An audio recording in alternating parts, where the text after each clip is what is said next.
இந்த ஆள் எப்படி வந்து உட்காந்துட்டான் எங்கிட்ட எங்க இருக்க 3 வந்துட்டாங்க அப்படிங்கிற ஒரு ஒரு மனத்தில் இருக்க எரிச்சல், வயிற்றெரிச்சல். அதுலதான் அவர் பேசுறதெல்லாம் வளர்றாருங்க நிறைய.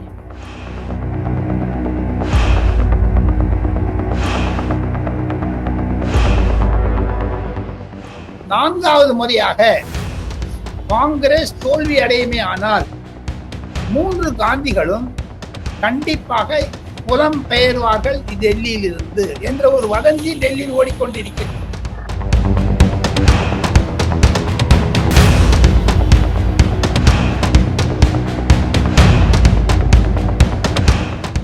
ஒரு முதிர்ந்த அரசியல்வாதியாக செயல்படுவார் என்று எதிர்பார்த்தார்கள். அவருக்கு முதிர்ச்சி வரவில்லை. நான் அவருடைய படிப்பு என்பது எல்கேஜி யூகேஜி 1ஆம் கிளாஸ் 2ஆம் கிளாஸ் தான் இருக்குதே தவிர அவர் இன்னும் கிளாஸ் யூனிவர்சிட்டிக்கு போய் பிஹெச்டி வாங்குற அளவுக்கு முதிர்ச்சி பெற்றார் என்று சொல்ல முடியாது. ஏன்னா அவர் 1ஆம் கிளாஸ் 2ஆம் கிளாஸ் தான் இருக்காரு, அவர் எல்கேஜி தான் இருக்காரு.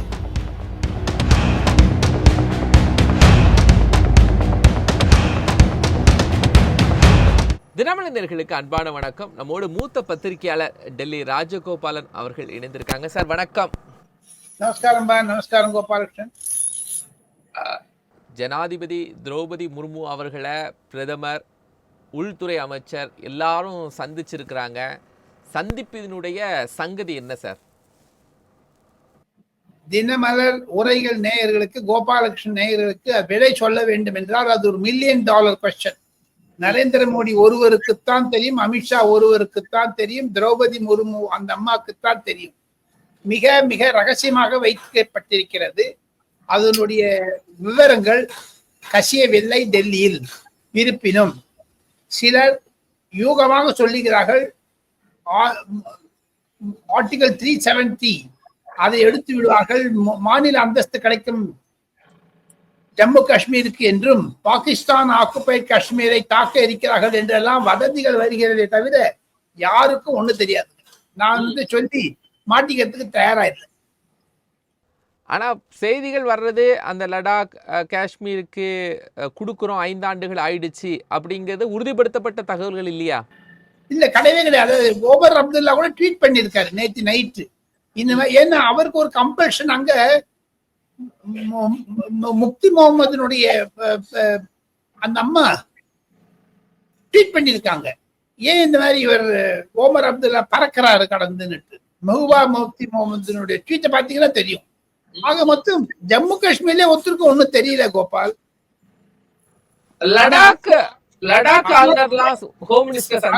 ஆனால் ஒன்று நிச்சயம், அந்த பிரதமரும் அமித்ஷாவும் சந்தித்த பிறகு மத்திய அமைச்சரவை செயலாளரும் மத்திய உள்துறை செயலாளரும் ஜனாதிபதி சந்தித்திருக்கிறார்கள். அது பிரசுரமாகவில்லை எங்குமே. அதிலிருந்து ஒரு யூகம் என்ன என்று கேட்டால், கண்டிப்பாக இது அயலுறவு கொள்கைத்தான் இருக்கும், பாகிஸ்தான் ஆக்குபைட் காஷ்மீரை தாக்குவதற்காகத்தான் இருக்கும் என்று டெல்லியில் பலர் பேசுகிறார்கள். ஆனால் ஊர்ஜிதம் செய்யப்படவில்லை. நரேந்திர மோடி என்றாலே ஒரு சர்ப்ரைஸ் எலிமெண்ட் இருக்குமோ இல்லையோ. அமைச்சரவையில் மாற்றங்கள் இருப்பதற்கு வாய்ப்பு இருக்கா? இருக்கிறது. காரணம் என்ன என்று கேட்டால், ஜனாதிபதியினுடைய துணை ஜனாதிபதியினுடைய தேர்தல் அட்டவணை வந்து விட்டது. அமைச்சரவையில் இருந்து யாராவது ஒருவர் துணை ஜனாதிபதி ஆகலாமா, அல்லது ஆளுநரில் இருந்து வருவாரா, அல்லது வெளிமாநிலத்தில் வருவாங்களா? RSSக்கும் பாஜகவிற்கும் நெருக்கமாக இருக்கக்கூடிய சில பெயர்கள் அடிபட்டு வருகின்றன. இருப்பினும் ராஜ்யசபா லோக்சபா எம்பிக்கள் வருவார்களா? ராஜ்நாத் சிங் முதலில் பெயர் அடிபட்டது. ஆனால் அவர் லக்னோ லோக்சபா சீட்டை ராஜினாமா செய்ய வேண்டும் என்று இருப்பதனால் அதை மாற்றிவிட்டார்கள். அதே மாதிரி ஆந்திராவில் இருந்து லக்ஷ்மணன் என்று சொல்லக்கூடிய பாஜகவினுடைய உறுப்பினர் சந்திரபாபு நாயுடு கேட்கிறார். இது நடுவே பீகாரில் கர்பூரி தாக்கூருடைய மகன் வருகிறார். ஆக மொத்தம் 10-15 பேர் டெல்லியில பேர் ஓடிட்டு இருக்குங்க. என்னை பொறுத்த மட்டும் குஜராத்தில் இருக்கக்கூடிய ஆளுநர் தேவபிரித் என்பவர் தான் வரக்கூடும் என்று சொல்ல. காரணம் அவர் ஹரியானா, அவர் ஒரு பட்ஜெட் இல்ல அப்படின்னா பிரைம் மினிஸ்டர் தன்னுடைய மாநிலத்தில் நம்பிக்கையான இருப்பவர் தான் போட்டிருப்பாரு. அந்த நம்பிக்கை அது தவிர ஜெகதீப் தங்கர் கிட்ட அந்த கை சுட்டுடுச்சு பாருங்க, நரேந்திர மோடிக்கு விரல் சுட்டுடுச்சு. அந்த மாதிரி ஆளை ஒண்ணு போட்டுட்டு அவர் ஒரு பஃபூன் மாதிரி பண்ணிட்டாரு என்ற ஒரு எண்ணங்கள் இருக்கிறது. அதனால அந்த மாதிரி ஆளை போட மாட்டாங்க வெளில இருந்து யாரையுமே. தனக்கு நம்பிக்கைக்குரியதான் போடுவாங்க.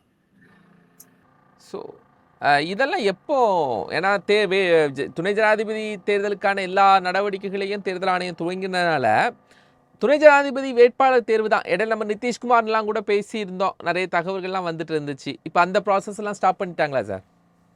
நிதிஷ்குமாருக்கு உடல்நிலை சரியில்லை. அதை தவிர பீகார் எலெக்ஷன் இருப்பதனால் அவருக்கு நிஜமாவே ஒரு தமிழக நேயர்களுக்கு உரைகள் நேயருக்கு சொல்ல வேண்டும் என்றால், நிதிஷ்குமாருக்கு ஒரு சில முக்கியமான ஒரு நகர்வுகள் இல்லை. பாவம், அவர் வயதான விட்டதுனாலும் பல ஆண்டுகளாக முதலமைச்சராக இருக்கிறார். அதனால அவர் வைஸ் பிரசிடென்ட் ஆக்க மாட்டார்.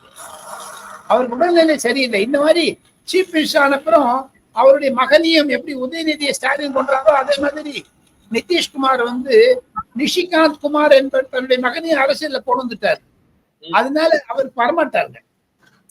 அதனால நீங்க கேட்டீங்க, ஆகஸ்ட் 15 சுதந்திர தினத்திலிருந்து செப்டம்பர் 17 பிரதமர் நரேந்திர மோடியினுடைய பிறந்த நாளுக்குள்ளாக இந்த ஒரு மாத காலத்தில் துணை ஜனாதிபதி, மத்திய அமைச்சரவை மாற்றம், புதிய பாஜக தலைவர், அதையும் தவிர பாஜகவுடைய நியமனங்கள், யாரு வைஸ் பிரசிடென்ட், யாரு செக்ரட்டரி, யாரு ஆர்கனைசிங் செக்ரட்டரி, அதெல்லாம் வந்துருவாங்க. இந்த ஒரு மாதத்துக்குள்ள பல மாற்றங்கள் வாய்ப்பு இருக்கு, பல புதிய முகங்கள் இருக்கிறது, கண்டிப்பாக இருக்கு. ஏன்னா அந்த ஸ்னோ பாலிங் எஃபெக்ட், அந்த உருண்டு அதுல போய் நின்று கடைசியில மக்களவை தேர்தலுக்காக ஜே.பி. நட்டா அவர்களை கொஞ்சம் தொடர்ந்து, ஏன்னா அதுக்கு முன்னாடி அவருடைய பீரியட் முடிய வேண்டியது, அப்போ மக்களவை தேர்தல் முடியட்டும் அப்படின்னு கொடுத்துருந்தாங்க. செகண்ட் டைம் ஃபுல்ஃபில் ஆகிற வரைக்கும் இருப்பாரா இல்ல முடிச்சுக்குவாங்களா? புது ஆள் தான் வருவாங்க, புது ஆள் தான் வருவார். ஏனென்றால் கடந்த ஓரிரு வருடங்களாகவே மூன்றாவது முறையாக பாஜகவினுடைய ஆட்சி வந்த பிறகு, நரேந்திர மோடி மூன்றாவது முறையாக பிரதமரான பிறகு பாஜகவிற்கும் RSSற்கும் உடைய கருத்து வேறுபாடுகள் இருப்பது உண்மை. ஆக மொத்தம் ஜே.பி. நட்டா அவர்கள் ஆங்கில பத்திரிகை இந்தியன் எக்ஸ்பிரஸுக்கு ஒரு பேட்டி கொடுக்கும் பொழுது, இனி நாங்கள்லாம் RSS பிரஷர்ல இருக்க மாட்டோம்னு சொல்லியிருக்காரு. அதுல ஒரு கருத்து வேறுபாடு இருக்கிறது. போதாத குறைக்கு RSS அமைப்புகள் பல மத்திய அரசாங்கத்துக்கு மீது சில குற்றங்களையும் புகார்களையும் ஆலோசனைகளையும் வரிமுறைகளையும் ஆல்டர்னேட் இது என்ன பண்ணலாம் சஜஷன்ஸ் கொடுத்துட்டு இருக்காங்க. ஆக மொத்தம் கொஞ்சம் அந்த பீரியட் பிரிஞ்சிருக்குது கொஞ்சம். அதனாலதான் நட்டா அவர்களுடைய சக்சஸர் தேர்ந்தெடுக்காத ஒரு வருஷம் தள்ளி போயிடுச்சு. அதான் காரணம். உத்தரப்பிரதேசத்தில் RSS பாஜகவிற்காக 2024 வேலை செய்யவில்லை என்ற ஒரு புகாரும் இருக்கிறது பாஜக தரப்பில் இருந்து. ஆனால் RSS தரப்பிலிருந்து தேசிய கல்விக் கொள்கை, கலாச்சார பிரிவு போன்றவர்களில் தவிர வைஸ் சான்சலர்ஸுடைய அப்பாயின்மெண்ட் சென்ட்ரல் யூனிவர்சிட்டிக்கு RSS காரனை போடல என்றெல்லாம் ஒரு புகார் இருக்கிறது. காரணம், நரேந்திர மோடி அவர்கள் 2014 பிரதமரான உடனேயே 14 ஆளுநர்களுக்கு RSS பதவி கொடுத்தார். எப்பவுமே கொடுக்க முடியுமா கோபால்? ஒவ்வொருத்தரையும் அட்ஜஸ்ட் பண்ணணும். நீதிபதிகள், ஓய்வு பெற்ற நீதிபதிகள், ஓய்வு பெற்ற ராணுவ அதிகாரிகள், ஓய்வு பெற்ற IAS ஆபீசர், இவங்களுக்கு எல்லாம் கொடுக்கணும் இல்லையா? அதுல ஒரு சில கருத்து வேறுபாடு இருக்குங்க. சார், இப்போ பிரதமர் மோடியுடைய தமிழ்நாடு வருகை இந்த மாதத்துல வராங்க, அதனுடைய முக்கியத்துவம் என்ன சார்? 2026 பொது தேர்தல் தான் முக்கியத்துவம். 2026 பொது தேர்தலில் திராவிட முன்னேற்ற கழகத்தை பூண்டோடு அடித்து எறிவேன் என்று ராஜ்யசபாவில் அமித்ஷா பேசியிருக்காரு பாருங்க, அதுதாங்க முக்கியம். அதனால பிரதமர் நரேந்திர மோடி அவர்கள் 26 ஆகஸ்ட் வராரு, செப்டம்பர் மாதத்தில் வர இருக்கிறார், அக்டோபர் மாதத்தில் வர இருக்கிறார். இதன் நடுவே மத்திய அமைச்சர்கள் அமித்ஷா அவர்கள், ராஜ்நாத் சிங் அவர்கள், நிதின் கட்கரி அவர்கள் மற்றும் பல யோகி ஆதித்யநாத் உட்பட சிவராஜ் சிங் சௌஹான் உட்பட அவங்க எல்லாம் வர இருக்காங்க. எல்லாமே தேர்தலை மையப்படுத்தி தான், 2026 சட்டமன்ற தேர்தலை மையப்படுத்தி தான். மையப்படுத்தி. அடுத்தது மத்திய பாஜகவிற்கு ஒரு கொள்கை என்ன என்று கேட்டால், ஹைதராபாத்தில் 2022 நடந்த தேசிய பொதுக்குழுவில் ஒரு நிர்ணயம் செய்தார்கள். ஹைதராபாத்தினுடைய ரெசல்யூஷனே பேசிக் என்னன்னா, தெலுங்கானா ஃபர்ஸ்ட், தமிழ்நாடு நெக்ஸ்ட் என்று. ஆக மொத்தம் அடுத்து வரக்கூடிய 5-6 வருடங்களுக்கு என்ன செய்ய வேண்டும் என்பதை தேசிய பொதுக்குழுவில் நிர்ணயித்து அதற்கு ஏற்ப அவர்கள் செயல்படுவார்கள். தமிழகத்திற்கு முக்கியத்துவம் தருகிறார்கள் அமித்ஷா. பாருங்க, அமித்ஷாவே எல்லாம் வந்து பண்றாரு. அவருக்கு அப்சர்வர் யாருமே வைக்கல. அதனால அவருக்கு இம்பார்ட்டன்ஸ். இப்ப பாருங்க, தர்மேந்திர பிரதான், பியூஷ் கோயல் முதல்ல வந்து இருந்தாங்க அப்சர்வர்ஸா. இல்ல, கிடையாது. இந்த வாட்டி அமித்ஷாவே கையில எடுத்திருக்காரு. அமித்ஷாவுடைய ராஜ்யசபா ஸ்பீச்சை நீங்க கேட்டீங்கன்னா உங்களுக்கு புரியும். டிஎம்கேக்கு மே உக்காடுக்கே பேங்க் தூங்கா, நான் வேரோடு எடுத்து அடிச்சிடுவேன்னு சொன்னார். அது திமுக உறுப்பினர் அப்ப இருந்தாங்க. அவங்களுக்கு ஒரு கோபம் என்னன்னா, 2026 தவிர 2029, 2031 அவதான் அவங்களுக்கு முக்கியங்க. 2026 எடப்பாடி பழனிசாமியோட தேர்தல். அது எத்தனை சீட்டு கொடுத்தாலும் சரி, 25 சீட்டு கொடுக்கிறியா வாங்கிப்பாங்க, 30 சீட்டு கொடுக்கிறியா வாங்கிப்பாங்க. ஆனா 29 நாடாளுமன்ற தேர்தலில் குறைந்தது 20 சீட் எங்களுக்கு வேணும் என்றெல்லாம் பேசுவாங்க. அதெல்லாம் தான் ஒரு பார்கெனிங் பவர் இருக்குது. ஏன்னா 26 கண்டிப்பாக மத்திய அரசாங்கம், மத்திய உளவுத்துறை மூலமாகவும் மத்திய பாஜகவினுடைய கருத்து கணிப்பு துறை மூலமாகவும் அமித்ஷாவிற்கு தனிப்பட்ட முறையில் சில ஆய்வுகளை செய்து கண்டிப்பாக எடப்பாடி பழனிசாமிக்கு 135 முதல் 140 வரை அதிமுக பாஜக கூட்டணிக்கு வரும் என்ற ஒரு கருத்து கணிப்பு இருக்கிறது. அதை வைத்து பார்த்தால் 2029 உத்தரப்பிரதேசம், பீகார், மத்திய பிரதேசம் போன்ற இடங்களில் பாஜகவிற்கு சரிவு ஏற்படுமையானால், எப்படி 2024 சரிவு ஏற்பட்டதோ உத்தரப்பிரதேசத்தில், அது மாதிரி வந்ததுன்னா அந்த துப்புடா இருக்கிறாங்க, அந்த துண்டு, அதை தமிழகத்திலிருந்து மேனேஜ் பண்ண வேண்டும் என்று பார்க்கிறார்கள். அதுதான் அவருடைய நீண்ட கால ஒரு அட்டவணை. தமிழ்நாடு எப்படி சார் இருக்கு? வெற்றி பெறணும் அப்படின்னு பார்க்கிற போது சில நகர்வுகள் பாஜகவுக்கு மகிழ்ச்சியா இருக்கா? மத்திய பாஜகவினுடைய அணுகுமுறை என்ன என்று கேட்டால், Edappadi Palaniswami is the king, that's all. அவர் என்ன முடிவு பண்றாரோ அதான் முடிவு. இது என்ன ஒண்ணா நாடகம் நடந்துட்டு இருக்கு பாருங்க. டெல்லி என்பது பல விதமான அரசியல் சூழ்ச்சிகள், அரசியல் நிலவரங்கள் அடிக்கடி மாற்றிக்கொண்டே இருக்கும். பாஜக கண்டிப்பாக 2026 திமுகவை பதவியிலிருந்து இறக்க வேண்டும் என்று 24 லோக்சபா எலெக்ஷன்லயே சொல்லியிருக்காரு பிரைம் மினிஸ்டர் அமித்ஷா, நட்டா. இது நடுவுல ட்ரக் மெனேஸ், போதைப் பொருட்கள், அதை மணல் கொள்ளை, அதையும் தவிர சாராயம் எல்லாம் வந்தது. ஈடிலாம் அமைங்கி வச்சு பாருங்க, தடால் சப்பு சைலண்ட் ஆயிடுச்சு பாருங்க சுப்ரீம் கோர்ட்னால. ஆக மொத்தம் இதையெல்லாம் வைத்து பார்த்தால் புது அணுகுமுறையை கண்டிப்பாக பாஜக மேற்கொள்ளும். ராகுல் காந்தியுடைய சமீபத்திய பேச்சுக்களை எப்படி சார் பாக்குறீங்க? ஒரு முதிர்ந்த அரசியல்வாதியாக செயல்படுவார் என்று எதிர்பார்த்தார்கள். அவருக்கு ஒன்றும் முதிர்ச்சி வரவில்லை.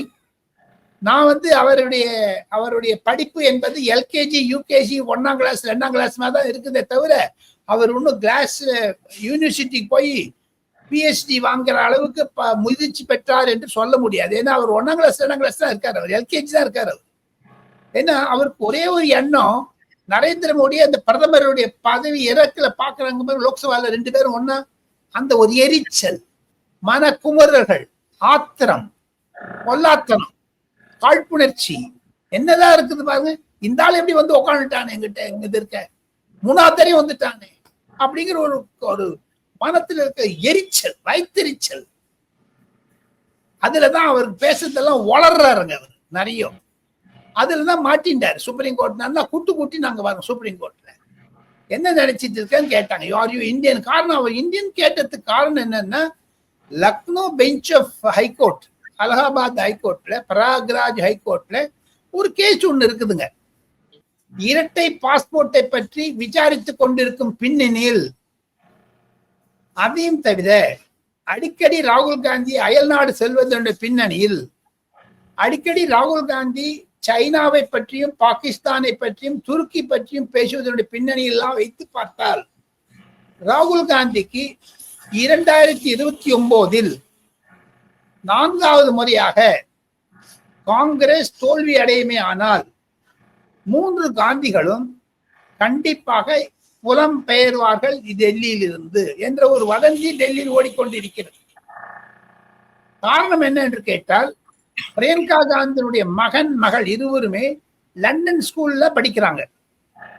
லண்டனில் தனி கொடுத்து நடத்துறாங்க. மாசத்துக்கு 2 தடவை போயிட்டு வந்துடுறாங்க பிரியங்கா காந்தி லண்டன்ல. ராபர்ட் வாட்ரா 10 நாள் அங்கதான் இருக்காரா, 15 நாள். அவங்களுக்கு 3 பங்களா இருக்குதுங்க அங்க. சோ இதெல்லாம் வச்சு பாத்தீங்கன்னா அவங்க விட்டு போய் இந்த பின்னணியில ராகுல் காந்திக்கு ஏதோ பேசுறாருங்க, புரியல.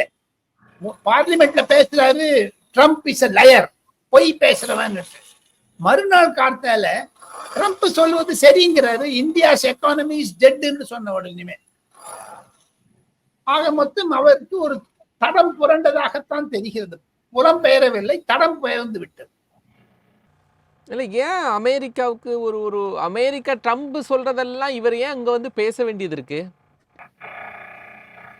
காரணம், அயல்நாட்டு கொள்கை சரியில்லை என்று ராகுல் காந்தி புகார் சொன்னாலும், ராகுல் காந்தியை பற்றி அயலுறவுத்துறை அமைச்சர் டாக்டர் ஜெய்சங்கர் ராஜ்யசபாவில் சொன்னதும், நீங்க எப்ப பார்த்தாலும் சைனா சைனா சைனா குருன்னு சொல்லிட்டு இருக்கீங்க, சைனா பத்தி பேசுறீங்க. நீங்க ஒலிம்பிக்கு 2008 போறேன்னு சொல்லிட்டு ஒலிம்பிக்கு போறதை விட்டுட்டு ராஜீவ்காந்தி பவுண்டேஷனுக்கும் தங்களுக்கும் சேர்ந்து ஒரு தொடர்பு ஏற்படுத்தி கொண்டு, அந்த தொடர்பில் பல ஆயிரக்கணக்கான கோடி ரூபாய்கள் சைனா அரசாங்கத்திலிருந்து ராஜீவ்காந்தி பவுண்டேஷனுக்கு வந்தது. அதன் மூலமாகத்தான் தாங்கள் நரேந்திர மோடி அரசாங்கத்தை கவிழ்க்க வேண்டும் என்று நினைத்திருக்கிறீர்கள் என்று ராஜ்யசபாவில் அமித்ஷாவும் ஜெய்சங்கரும் பிரதமரும் பேசிய பிறகு ஏதோ ஒரு பொதுமக்கள் மாதிரி பாருங்க, ஜட்ஜா இருந்தா என்ன, வக்கீலா இருந்தா என்ன, பத்திரிகாரனா இருந்தா என்ன, இல்ல டாக்டரா இருந்தா என்ன, அவங்களுடைய அணுகுமுறை புரியுதுங்க இல்லையா? அதனாலதான் ஜட்ஜ் சொல்லி விட்டார், நீங்க வந்து ஆர் யூ ஏ சிட்டிசன், அது சீரியஸ் பர்சன், பார்லிமெண்ட்லயே பேசக்கூடாதுன்னு. பார்லிமெண்ட்ல ஒரு பேசினாரு வளர்றாருல, திருப்பி திருப்பி அதானி அம்பானி திருப்பி திருப்பி அவர் ஒழிக, எல்லாமே ஒழிக தான் இருக்கு. இவர் ஒண்டிதான் வாழணும். பீகார்ல அந்த வாக்காளர் திருத்தம் அந்த பிரச்சனை ஓய்ந்துடுச்சா? எஸ்ஐஆர் என்பது 2003 ப. சிதம்பரம் அவர்கள் அறிமுகப்படுத்தப்பட்ட அந்த ஒரு இது இன்னும் இருக்கிறது, தொடர்ந்து இருக்கிறது. ஒருவேளை தினமலர் உரைகள் நேயர்களுக்கு சாதகமாக இருக்கும், கோபாலகிருஷ்ணன் ட்ரை பண்ணான்னா அது நடக்கும். ஸ்பெஷல் இன்டென்சிவ் ரிவிஷன் என்பது புதியதல்ல. எஸ்ஐஆர் தமிழ்நாட்டில் எஸ்ஐஆர்னாலே அண்ணா பல்கலைக்கழகத்துக்கு அப்புறம் சார் சாருங்கிறாங்க. இது என்ன சார் புதுசா வந்துடுச்சேன்னு. அதை தவிர டிஎன் சேஷன், என் கோபாலசுவாமி, வி.எஸ். சம்பத், டி.எஸ். கிருஷ்ணமூர்த்தி என்று 4 தமிழர்கள் தேர்தல் கமிஷனராக இருந்திருக்கிறார்கள், தேர்தல் தலைமை கமிஷனராக. அவரிடம் சென்று தாங்கள் பேட்டி எடுத்தால் இதனுடைய உண்மை தெரியும். காரணம், அவர்களிடமிருந்து வரக்கூடிய செய்திகள் தான் அதிகாரப்பூர்வமாக இருக்கும். நானோ இல்லது கோபாலகிருஷ்ணனோ XYZ சொன்னா நம்ப மாட்டாங்க. ஸ்பெஷல் இன்டென்சிவ் ரிவிஷன் என்பது போலி வாக்காளர்களை எடுப்பதற்காகத்தான் தயாரிக்கப்பட்ட ஒரு விஷயம். அதை சுப்ரீம் கோர்ட் தடை செய்யவில்லை, அது கான்ஸ்டிடியூஷன்ல இருக்குது. அம்பேத்கர் சொன்னதுல வருடா வருடம் போதி வாக்காளர்கள். ஏங்க இந்த பாருங்க, ஒன்னே சொல்றேங்க கோபால், தமிழ்நாட்டுல 10 பேர் இருக்காங்கன்னு வச்சுங்க ஒரு தெருல, அவங்க 2 பேர் வெளியூருக்கு போயிருப்பாங்க, 2 பேர் செத்து போயிருப்பாங்க, புது 2 பேர் வந்திருப்பாங்க. ஆக மொத்தம் இந்த ரிவிஷன் போது நீ பண்ணிக்கோங்கிறாங்க எலெக்ஷன் கமிஷன்ல. நீங்க புதுசா யார் வந்தாலும் 2003 சர்டிபிகேட் என்ன பர்த் சர்டிபிகேட் காமிங்கிறாங்க. காரணம், பீகாரில் இருக்கிற நிலைமை வேறு, தமிழகத்தில் இருக்கக்கூடிய நிலைமை வேறு. பீகாரில் பங்களாதேஷ், நேபாள், பர்மா, மயன்மார் என்று சொல்லக்கூடிய இந்த 3 தேசங்களிலிருந்து அகதிகள் வந்திருக்கிறார்கள். அவருக்கெல்லாம் ஓட்டு வாங்கி கொடுத்துட்டாங்க போலீஸ். அதாவது லாலு பிரசாத் யாதவ் இருக்கும் பொழுதே பண்ணிட்டாங்க, நிதிஷ்குமாரும் பண்ணிட்டாரு, மாட்டின்ட்டாங்க. இப்ப அவங்க எல்லாம் எடுக்கணும். எப்படி எடுக்கிறது? எடுக்க முடியாது. நீங்க ஆதார் அட்டை வாங்கிட்டாங்க, ரேஷன் கார்டு வாங்கிட்டாங்க, குடும்பம் நடத்துறாங்க, வீடு வாங்கிட்டாங்க, மனை வாங்கிட்டாங்க. ஆனா ஓட்டு பண்ணும்போது போலி வாக்காளர்களை எடுப்பேன் என்று சொல்றாங்க. நீங்க சிஏஏ கொண்டு வந்த போது, என்ஆர்சி கொண்டு வந்த போது சத்தம் போட்டீங்க. இப்ப போலி வாக்காளர்கள் எடுக்க உதாரணத்துக்கு சொல்றேன். தமிழகத்தில் 7 லட்சம் பேர் இருக்கான்னு சொல்றாரு ப. சிதம்பரம். உண்மை. அந்த 7 லட்சம் பேர் கொண்டு வந்தது யாரு? கருணாநிதி அரசாங்கம், அம்மையார் ஜெயலலிதா அரசாங்கம் தானே. தமிழகத்தில் தலைமை செயலகம் கட்டும் பொழுது, சட்டசபை கட்டும் பொழுது 10 வருடங்களுக்கு முன்னதாக அதே நிதிஷ்குமாரையும் லாலு யாதவையும் வைத்துக் கொண்டுதானே கருணாநிதி முதலமைச்சராக்கும் போது ஓபன் பண்ணாங்க. அப்ப கருணாநிதி ஓப்பனாவே சொல்லியிருக்காரு, 5000 தொழிலாளர்கள் பீகாரிலிருந்து வரவில்லை என்றால் இந்த கட்டிடம் முடிந்திருக்காது என்று 10 வருடம் அவங்க அங்கேயே சேவ் பண்ணிட்டாங்க. அதுல பாதி பேர் கல்யாணம் ஆகி குழந்தை பேத்து ஸ்கூல்ல சேர்த்துட்டு வீடு வாங்கி எல்லாம் இருந்துட்டாங்க. அவங்களாம் அட்டை வச்சிருக்காங்க, வாக்காளர் அட்டை. சிதம்பரம் சொல்றாரு அவங்களாம் பர்மனன்ட் எம்ஏ எஸ்ஐஆர் எப்படி கொடுக்க முடியும்னு கேட்கிறாரு. என்ன, நான் இன்னொரு கேள்வி கேட்கிறேன் கோபால். நான் டெல்லியில இருக்கேன். டெல்லியில 1 கோடி தமிழர்கள் இருக்கிறார்கள். மும்பையில் 1 கோடி தமிழர்கள் இருக்கிறார்கள். லக்னோ, போபால், புவனேஸ்வர், பூனா, அந்த மாதிரி இடத்துல எல்லாம், ஏன் பெங்களூர், ஹைதராபாத், திருவனந்தபுரம், தமிழ்நாட்டில் 8 கோடி இருந்தாங்க. 2 கோடி பேர் வெளில இருக்காங்க. அவங்கெல்லாம் பெயர்ந்தவர் தானே, மைக்ரேட்ஸ் தானே அவங்களும். சிதம்பரம் அதுக்கு பதில் சொல்ல மாட்டேங்கிறார். இன்னொன்னு, அம்மையார் ஜெயலலிதா உயிருடன் இருந்த பொழுது லோக்சபா தேர்தலில் ப. சிதம்பரம் தோற்று வென்றார். அந்த ரிட்டர்னிங் ஆபீசர் 3000 ஓட்டுல போலி வாக்காளர்களை வைத்துதான் நின்றான். கோர்ட்லயும் கேஸ் இருக்குது, இன்னும் இருக்குது. அவர் 2 தடவை எம்பி. ராஜகண்ணப்பன் வெர்சஸ் ப. சிதம்பரம். என்னங்க? ராஜகண்ணப்பன் வெர்சஸ் ப. சிதம்பரம் அப்படி இருந்தது. இப்ப ராஜகண்ணப்பன் டிஎம்கே வந்துட்டாரு. இப்ப ராஜகண்ணப்பன் மந்திரியா இருக்காரு. ப. சிதம்பரம் மந்திரியா இருந்தாரு, எல்லாம் பண்ணாரு. ஆனா போலி வாக்குல ஜெயிச்சார் அவர் என்ற குற்றச்சாட்டு ஜெயலலிதா சொன்னாங்க, நான் சொல்லல. கோர்ட்ல கேஸ் இருக்குது, இன்னும் நடந்திருக்குது. அதையே பேச மாட்டேங்கிறாங்க. அதெல்லாம் எடுக்கிறதுக்கு தான் இந்த எஸ்ஐஆர். ஸோ அதனாலதான் இவர் முதல்ல தன்னுடைய ஆர்டிக்கிளை வெளியிடுறாரு, தன்னுடைய பேட்டியை வெளிப்படுத்துறாரு. தமிழகத்தில் இருக்கக்கூடிய எஸ்ஐஆர் வேறு, பீகார் எஸ்ஐஆர் வேறு, மேற்கு வங்காள எஸ்ஐஆர் வேறு. அது ப. சிதம்பரத்துக்கு தெரிந்து இருக்கும். ஒண்ணுமில்லாத எனக்கு தெரியுதுன்னா, அவர் மத்திய அமைச்சராக இருந்திருக்காரு, பாராளுமன்றத்தில் ஆங்கிலத்தில் அழகாக பேசக்கூடியவர், எல்லாம் வயசாயிடுச்சு வேற என்ன மாதிரி அவருக்கும். So therefore he is very learned person. அவர்கிட்ட இருந்து எந்த விஷயம் வந்தாலும் சரி உண்மை இருக்கும். ஆனால் இப்பொழுது தமிழகத்தை பொறுத்து மட்டும் திமுகவிற்கு ஜால்ரா அடிப்பதற்காகத்தான் அவர் திருப்பி பேசுகிறாரோ என்ற எண்ணம் இருக்கிறது. எங்க இதே வாக்காளர்களை வாக்கு கொடுக்கணுங்கிறாரு, பீகார்ல வாக்கு எடுக்கணுங்கிறாரு சிதம்பரம். காங்கிரஸ் சரி, டிஎம்கேவும் சரி, இதே வாக்காளர்களை, பீகார் வாக்காளர்களை வைத்துத்தானே பானிபூரி விற்கிறவங்க தான் சொன்னாரா இல்லையா பொன்னிமொழி. அவங்களையே வாக்கு கேட்கறீங்க, இப்போ எடுத்துட்டு போட்டுமே. காரணம் என்னன்னா, எஸ்ஆர் வந்துச்சுன்னா தமிழகத்தை திமுக தோத்து போயிடும். அதுக்காக தான் பயப்படுறாங்க. சிம்பிள் அது. நன்றி நன்றி டெல்லி ராஜகோபாலன் சார், நிறைய தகவல்களை பகிர்ந்து கொண்டிருக்கீங்க, மிக மகிழ்ச்சி. நேயர்களே, மற்றும் ஒரு நிகழ்ச்சியில் சந்திக்கலாம். நன்றி.